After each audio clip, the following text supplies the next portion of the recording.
Faber. It's Judd's Hockey Show. Now that was another fun hockey game. Judd and AJ Fredrickson with you. I am in the bowels of the XL Energy Center. AJ co-hosting and producing from his home, where he just got done watching a 4-3 Wild win in overtime. AJ, a ton to get to off of a game in which the Wild blew a lead a couple of times, but won in OT. And the thing here about this win, too, is it's against an Eastern Conference team, so you gave up a point, but who cares? Like when it's against the Canucks, it's a problem because then it's a point, or Calgary, it's a problem because it's a point for them. In this case, though, you got the 2 points, and that is the desired result, and the point that you gave to the opposing team matters not. Let's get right to it. Kirill is cooking. Kirill Kaprizov is cooking. I was watching him. So the nice thing about being at games, especially a sport like this, is you can just watch guys. So it's not dictated by the camera. Mm-hmm. And I was watching him, and he's feeling it again now. He's feeling it again. I wouldn't say he's all the way back to the guy that he was, because I still think he's hindered by something, but he's feeling it. You can just see it. He's got that spark. He's got the confidence back. He's got the mojo back.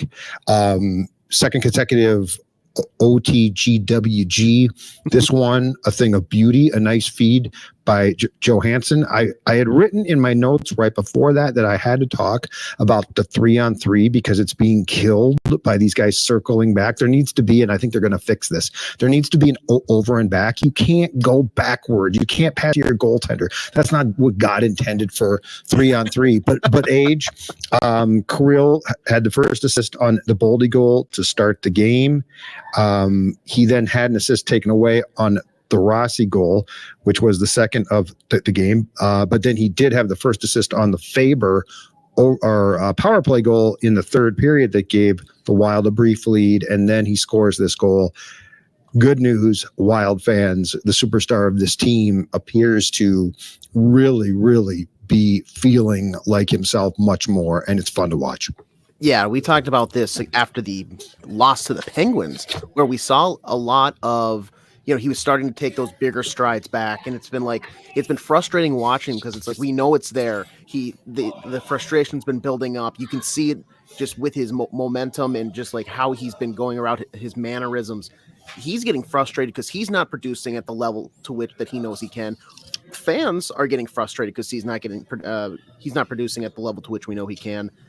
This past week has been the coming out party for Kirill Kaprizov. A lot of encouraging things now materializing into production. He's driving through the neutral zone with speed and power, but still agile. He's contorting his body in certain ways to which we can't converse about. He's stick handling with the best of them. The turnovers have scaled back a little bit. There's still a little bit of an issue, but they're scaling back, it's progress. We're getting there. And now that finishing touch seems to also be coming back as well. We talked about this, I think, a couple weeks ago, just with whatever's been aching with him and kind of nagging him. He hasn't had that ability in these, as I want to say a comment earlier, in his office, so to speak. He wasn't able to really put those away. He's receiving the pass, but because of whatever was going on with him, he wasn't able to corral the pass and in the same motion that we've seen for the past, a couple of years now, be able to take that in stride, same motion in a fluid kind of water-like substance, throw it towards the net and beat the goaltender. We saw that tonight. We saw that against Boston the other day. 2 OT GWGs, and Kirill is cooking, and just in time for the holiday season. So I love it. It's so good to see him appear to be what is Kirill Kaprizov at his best. Yeah, these 2 shots on the OT goals the last 2 games have just been fantastic because they've been right off passes. They're a thing of beauty. He's putting the puck where he wants again now.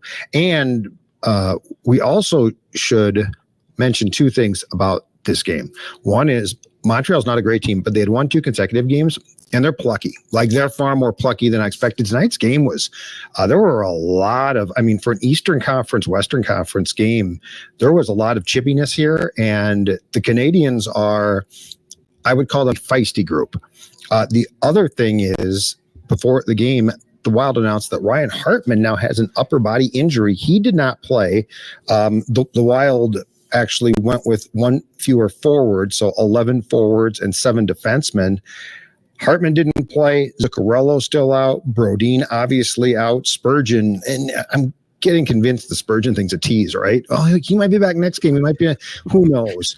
But, that's 4 key players. Faber, again, 30 plus minutes, his second goal of the season and first since opening night on a power play. And by the way, when Spurgeon comes back, I fully expect Brock Faber to be left on the power play because he looks great. And yes, he was on the ice for some goals against, but he's playing 32 minutes a game. It's absolutely incredible. And you got to remember, for one of those, his D partner kicked it in with his shin. So yeah, I know. And that was a tough one too. Yeah. But yes, Jake accidentally kicked that puck in. Mm-hmm. But a lot to like tonight. I thought that this game was very feisty, which I liked. And how about this one? So how about the hit on Kaprizov, which, by the way, was very questionable and looked dangerous. I hated that. I hate those hits. I absolutely, if we're going to get rid of those hits, blindside hits, Kaprizov goes down. Okay, that's not good. The good news is he gets up. The other impressive thing, though, and I know he got 2, 10, and 5, okay? But Marco Rossi coming to Kirill Kaprizov's defense immediately. And, I mean, the stick tapping on the Wild boards was incredible. That was something, man, that was, you take a penalty, I get it. You're out for an extended period of time, I get it. But if you're the Wild, I think that goes a long way internally in that locker room age, because what we're seeing is exactly what Bill Guerin said last year. He said, Dean and I want to see more of as the comment right there says on the screen, an FU in his game, which I don't think he was big enough or strong enough to have. He does now. But I think for the long term, Rossi going after the Montreal player there definitely is something that is good for team morale, if that's the right term. Yeah, and I know Declan had this point the other day on JHS talking to you and Jesse, but the win against Boston, you might look back later on in the season, given how things end up and where this team does go, and if they eventually do start getting into the playoff picture, make that run.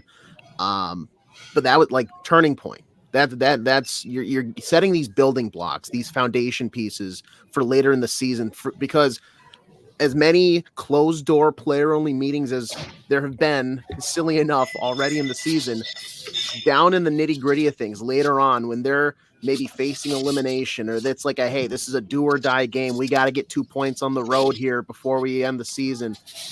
Something like that win against Boston.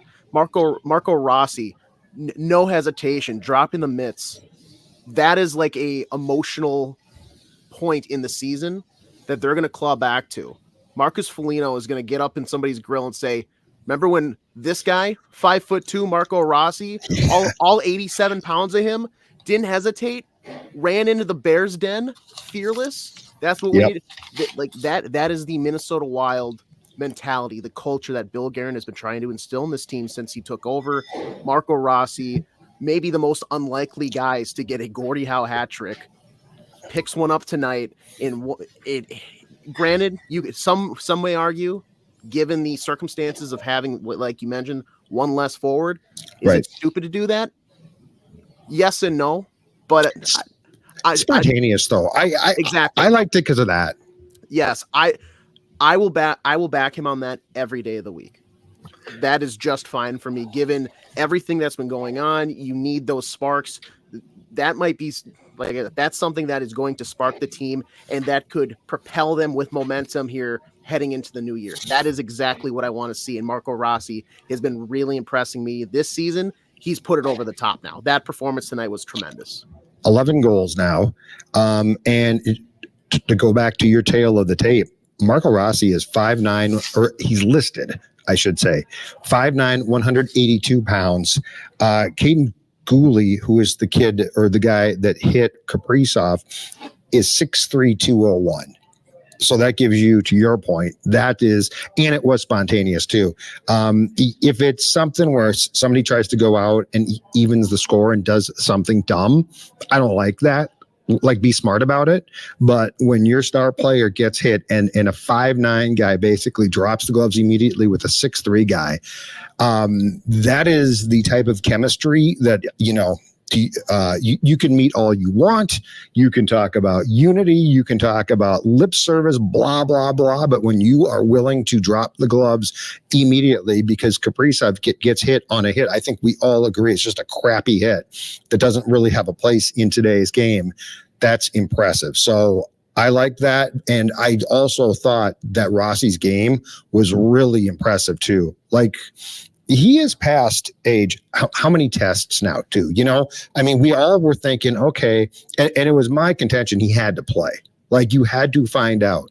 But I give him a lot of credit because he's come in, and as far as I'm concerned, I'm hard-pressed to think of a test he has not passed now. And he does look like the guy who deserved to be drafted and high. And you also, I think, are just seeing the start of the maturation of him as a National Hockey League player. Yeah, I mean, like you said, if there's a test still out there that he hasn't passed, I'd like to see it. He's done everything. The performance has been great. The team mentality, you saw tonight. I think it's already been on display enough, but this put him over the top with flying colors. The skill has been increased. His strength on the puck has been increased. The maturity has been increased just due to some of the interviews and post-game interviews that we've seen from him, and quotes, and kind of the word from out the locker room of guys just talking about his work ethic, staying home in Minnesota this offseason to really build as a player. He has been, it's been a transformation in the past 1 year that's been so fun to watch, because I feel like this is what a lot of people expected maybe a year ago, and maybe it was a part of the coaching change that has really now, like, the spark was there that has now lit it ablaze. But this whole season has been a Marco Rossi coming out party, and it has been so fun to watch. I know you're going to have people in the hockey community on the discourse of, well, he's technically still available for the Calder, but that he's pretty old, blah, blah, blah. I just enjoy it for right now. Just enjoy the good play. If he keeps this up, I'll be the chairman of the board for that conversation. Trust me. But right now, Marco Rossi is doing everything that he has been expected to, and then some. Enjoy it while it's happening, and let's see this player continue to develop. The incredible thing is, if I had a vote, if you told me, and yes, we all think that Bedard is going to win the Calder by default, but if I had a vote and you said you have to vote for one of the two Wild players, I'd vote for Brock. Like, as good as Rossi has been, and he's been fantastic. I mean, he's been really, really solid. Faber, to me, is, I started when I was up in the press box tonight, I was going to say, you know what, I'm going to put a moratorium on my Faber praise, because I do it every show, and I feel like at times I have different things to say about him, but it's a broken record. We all know he's good. But I was watching him in the second period on the power play age. And again, to go back to, he was not on the power play. He was not on the power play at the University of Minnesota. And I'm watching him live, and I realize he navigates and controls the blue line. And this was before the power play goal. So this was not in my thought process about the fact that he would score a goal. But he controls the blue line. He's such a fluid skater that he literally is a one-man anti-clearing machine. Like, I don't know if this is tracked. It probably is not, but with today's stats, it might be. But if you were to track on the power play, guys that don't allow clears, right, that hold pucks in, he's a nightmare because he skates so fluid, blue line, boards to boards, the width of the ice, that he is holding pucks in constantly. And I want to say on the power play goal, I think it was a power play goal that the Wild scored in Boston. There was a goal they scored in Boston where he actually knocked the puck out of the air. Mm-hmm. But I mean, this is stupid. That was that goal that tied at 2-2 at the time. He's a rookie. This is absolutely stupid. But I mean, he controls I don't know how to put this. He controls the blue line, and teams have problems clearing ordinary clears because it's like he's on a joystick or something. He's a human Pong game. That's what he is. He's the paddle in Pong. He just goes boop, boop, boop, boop, boop, boop, back and forth. It doesn't matter. Nothing. That pellet's not getting by him. If you need to clear the zone, that's too bad. Even if you try to loft it over his head, like you said, the hand eye is there. He boop, boop, boop, back and forth. He's the human Pong game. It's incredible how efficient at 21, a rookie who just got thrown into the fire last season in the playoffs. Oh God, Judd, he looks like he's a 28-year-old guy in his prime. I can't wait until he is 28. How much better is he going to be? Does he belong or how close, if he doesn't belong right now, AJ, how close is he to belonging in the Makar, Fox, that group of young defensemen discussion? Give me till February. If he can keep this, I don't expect the time on ice too, because I expect guys to get healthy and his workload comes off, which is good. Yes, but if he can keep up this performance until February, then I'll start doing that. Just because I want to have the longevity, I think, is a factor. Basketball, you've had Linsanity, even. Now Yakupov had 3 months as an Oiler who looked like a rock star, knee sliding down the entire length of the ice. So give me until February. If he really shines before then, I'll let you know. But like February 1st, we'll have a quick state of the Brock, and I'll let you know if we are in that conversation or not. Because I don't think the points are going to come as much as they do for guys like that. But the thing about it that's sustainable is the skating.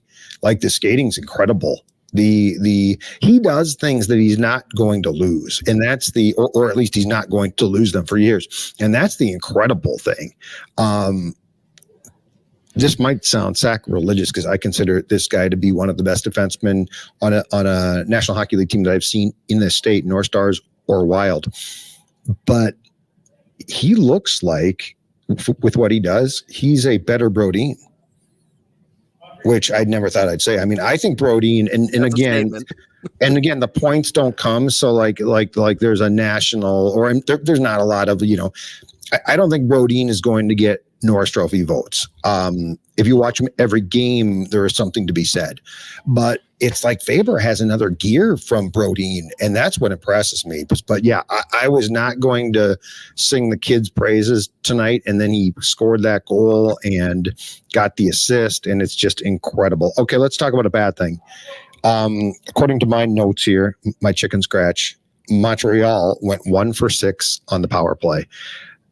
The Boston game, the Wild did a far better job than they did in Pittsburgh of cutting, but the penalties and case in point. So the Rossi one, I think we both said, you know what?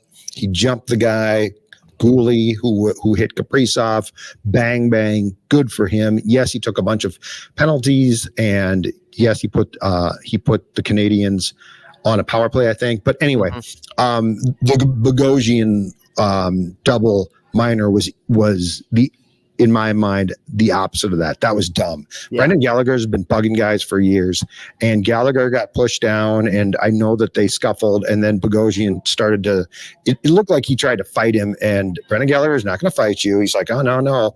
Yeah. And Bogosian gets 4, Gallagher gets 0. Part of that power play for the Canadiens was wiped out by a penalty that came very, very quickly after. But the point is, you can't take 6 penalties. Like you can't put a team on a power play 6 times. I know it was a chippy game, but that is the one thing that John Hines has to get straightened out.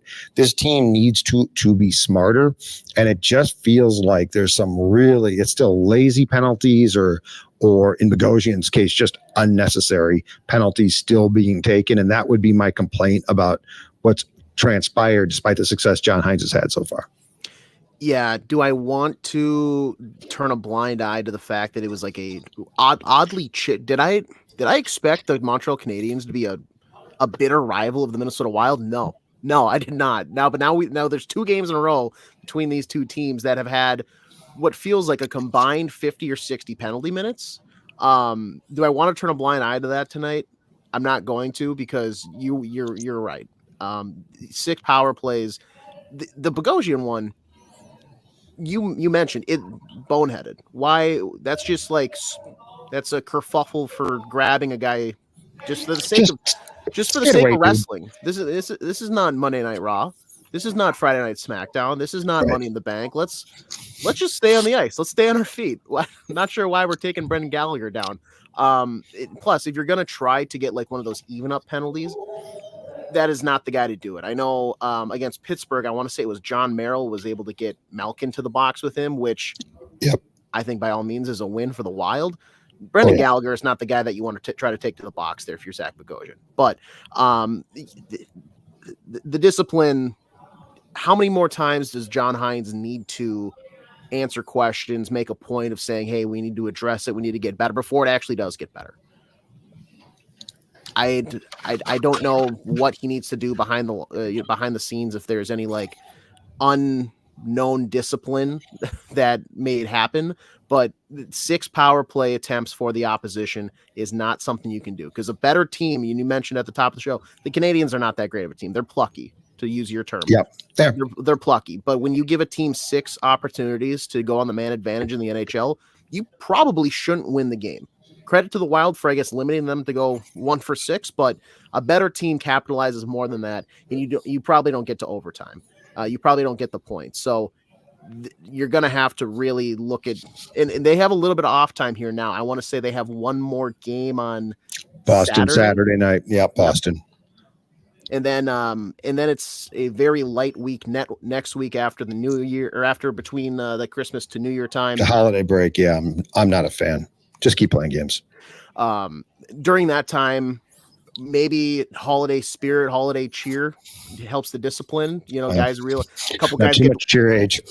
Hopefully they get a little. That's for us, not them. For all these penalties, but something's got to change, because if they keep going to the box as soon as January 1st hits, it's going to be a lot of rough games back to back for this upcoming stretch. And I don't think it's that hard. Like, I don't think that you're asking for a ton. It's like, be smart, right? Don't stick check. Like they take some dumb penalties at times. And it's like, that's the one thing that's the remnant of where they started the season, because they do take some penalties where it's like, you're not good enough to not work harder. And, don't be lazy. Don't be dumb. Yeah. The Bogosian one was just dumb, but I mean, there's also penalties that are lazy. Answer me this though. So this has been a talking point now for about 3 weeks or so, because it's occurring around the league. What do you think, or how frustrating, I'll rephrase this, how frustrating is it to you as a hockey fan that we have such a different interpretation just by ref crew, and sometimes by the period of the game, on dangerous hits? Because Foligno got boarding, and he did charge. It was really probably more of a charge, if you were to call it, and they did. But the Kaprizov hit, to me, and look, I agree with the feeling out there by some, and it's been discussed. There are guys who don't know because they're young and they grew up with the stop signs on the back of their jerseys. There are guys who just assume they're not going to be hit, and then they get smoked, and it's like, oh my God. But it's actually not an illegal hit. But the Foligno hit was called, okay, it's called. But the Kaprizov hit, to me, was extremely dangerous. Yeah.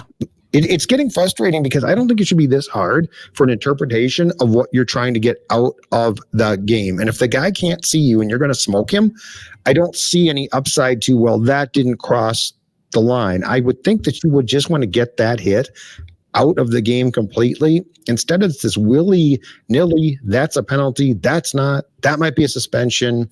I'm very confused by the interpretation here. Yeah, it feels like it almost feels like they just have kind of a wheel that they're spinning in their mind, where it's like, and all right, tonight that one's a penalty for sure. But then 10 minutes later, that wasn't quite. It's the FCC. You know it when you see it thing. I would feel like on a lot of these, you err more on the side of caution and just deal with the, the ref, you can then side with they're looking out for the player, the health interests. Right. That seems like the better way to go rather than the opposite, which is let boys be boys. It's a physical game. We're going to let that hit go. We'll assess anything later. But then you have a guy who, for instance, Brodin, he's out 4 to 6 weeks as what was somewhat leaked, somewhat reported. You have tonight, like you mentioned, where the Kaprizov hit, nothing happens. But on the other side, for the Foligno hit, turns his back right at the last second. And I get the crowd that says guys have to be able to protect themselves. This is hockey. You should expect to get hit. And I do agree to an extent there. For my entire life, I've seen the dump in, defenseman goes back, he sends the puck around the end wall, it maybe 2 seconds goes by, he takes the hit. That's just how it was. Do I feel like that's the most necessary hit ever? No. I think you could probably just skate on by and go along with your day. But it's the message of you got to let him know you're coming and that you're forechecking, because maybe there's one time where he thinks the pressure's closer and then he messes up and then you get to hold the offensive zone. And so it's about sending the message. It's about finishing your checks. It's the coach's game plan. But you have to, I think also as a player, if you're playing at the NHL level, and we talked about the speed the other night, you're playing at a speed where if you're in the role of the guy that you're about to hit, put yourself in his position. Should he expect you to be hitting him here? Would you want to be, essentially boarded from behind in some of these situations? It's part of it is on the player, but I think most of it is on the officiating, which is we just don't have a clear cut. This is a bad hit. This is a good hit. So to wind it back to pretty much what I said, I would like to see it more put in the safety aspect of, call the penalty, because that's going to start bringing things down, making an example of the game is going to change. And then maybe do you back off at some point?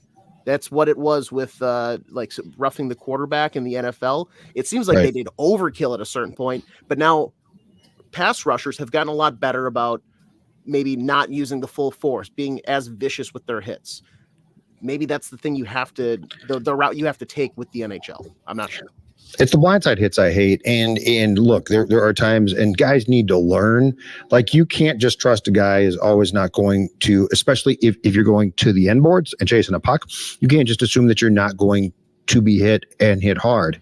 What I didn't like about the Kaprizov hit is that's a blindside hit. And I don't think Kirill put himself like he could have been checked without that check. And I guess my question is this: if you're not going to protect on this team, in particular, if you're not going to protect him, who are you going to protect? He's a superstar. And look, I would say that if if this had been the Canadiens, if this had been Cole Caulfield and he gets a cheap shot, I'd say the same exact thing. But I just think that there needs to be a real, to what you're saying, there needs to be an examination of these hits and to sort of try to determine, okay, this is what we don't want, because it seems to be very, very willy-nilly right now. You just put up a comment from Philip on the screen.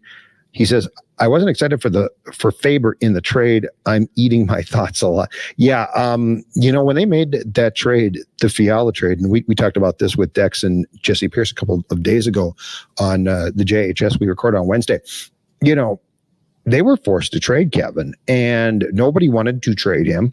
And I think it's been very well proven that from a cap standpoint, because there was this whole thing, well, just trade Dumba. Well, that wasn't going to get you enough off the cap to keep Fiala. And I think we all thought, okay, that Faber's a really good prospect, and they got a first round pick that's turned into Olgren, right? Is that correct pronunciation? Yeah, the kid that's going to be the captain of Sweden in the World Juniors, which starts the day after Christmas. So, okay, it's not great, but I mean, it has turned out to be a fantastic trade. And I would love to poll people with the Wild and people around the league. I don't think anybody thought Faber was this good. And part of it's probably opportunity. I mean, he didn't play on the power play in college like we talked about, but I'd be very surprised if a lot of people said, "Oh yeah, he top prospect." I thought he was going to be good. I had no clue, and there are people that disagree. And Fiala's age is having a nice year, but I think the Wild flat out won this trade. Like, if you're from a positional standpoint, if you're going to tell me that you can have a forward that can score or a defenseman who can play for you for 15 years and is a lockdown type of guy and can do all of the things that so far as a kid Brock Faber can do, I'm taking the defenseman. So yeah, I don't think any of us realized the trade was this good. I think the biggest thing about it is how quickly we're able to, I think, definitively say the Wild not just like won the trade, clearly won the trade. It like you said, Fiala, I think he's still a fantastic player. I think he still has his issues at times where he shows up scorching hot for a week and a half, and then he maybe takes the next half a week to a week off, and then he comes back and blah, blah, blah. But what we're seeing out of Brock Faber this early, the guy's he eats minutes, and he's just that calming presence, that human pong machine that I said earlier. He's just incredible on the blue line. And you're telling me we also were able to see the Wild go out and take that pick and turn it around for Liam Ogren, who clearly a leader mentality is wearing the C for Sweden here just after Christmas Day. From what I see from him, he's a little bit of a two-way player in a sense, but with a pretty special offensive touch as well. Good hands, good vision, can move the puck. That give it another 2 years, and I think we're going to say this was a landslide win for the Wild. Right now, it's a clear step or two in their direction. As Chris is saying here, we're going to say fleeced. Yeah, fully fleeced. Put a Paul's comment. Okay.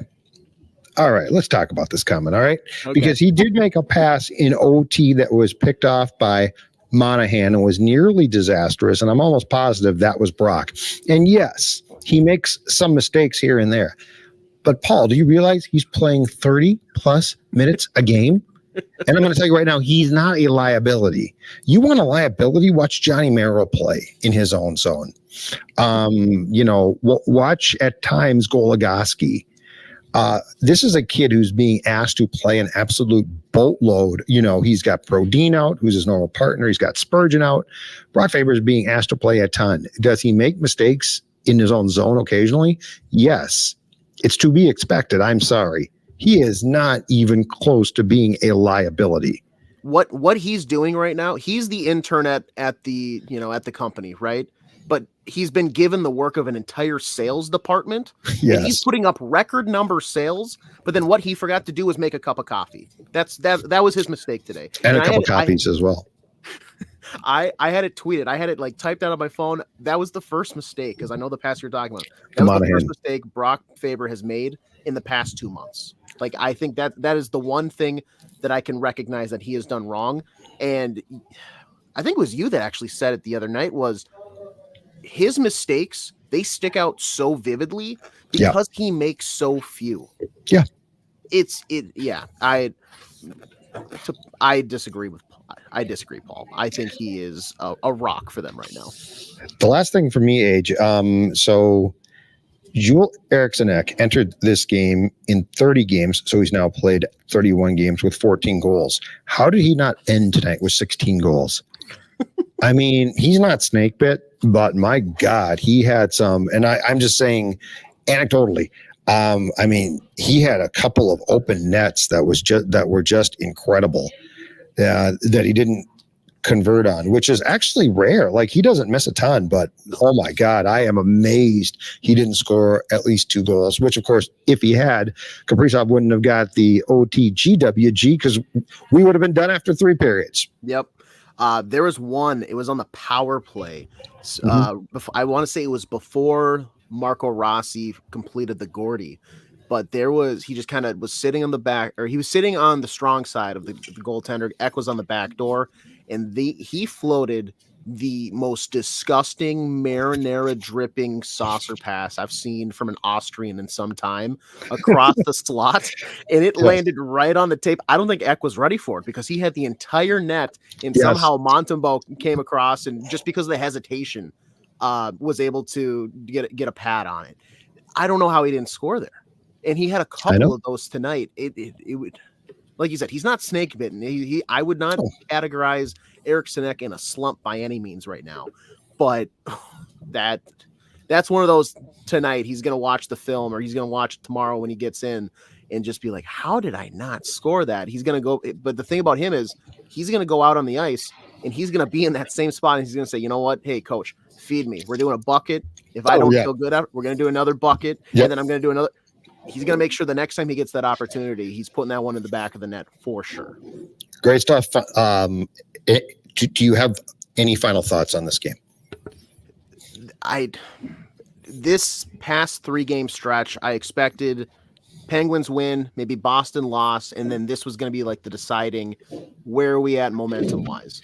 We saw a lot of good things that resulted in a loss, I think, from some key players against the Penguins. A comeback victory, a resilient a lot of adversity was faced against the Bruins. They come back and they get the win there. You come home, we're seeing the right players start to really heat up. Matt Boldy has continued to look great. Brock Faber has continued to look great, and then some.